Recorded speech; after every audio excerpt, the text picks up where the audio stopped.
పెద్దపల్లి జిల్లాలో కూడా వర్షం బీభత్సాన్ని సృష్టించింది. ఆరుగాలం కష్టపడి పండించిన పంట అకాల వర్షానికి తడిసి ముద్దవడంతో అన్నదాతలు తీవ్రంగా నష్టపోయారు.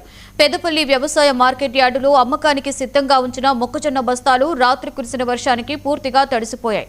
కొనుగోళ్లు ఆలస్యం కావడంతో రైతులు తీవ్ర ఆవేదన వ్యక్తం చేస్తున్నారు.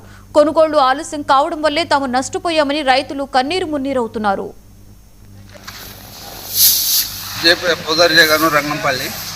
నెల రోజులు తెచ్చి మళ్ళీ 2,000 ఖర్చు వస్తాను. ఎన్ని రోజులు అవుతాను తీసుకొచ్చి? నెల రోజులు అవుతాను.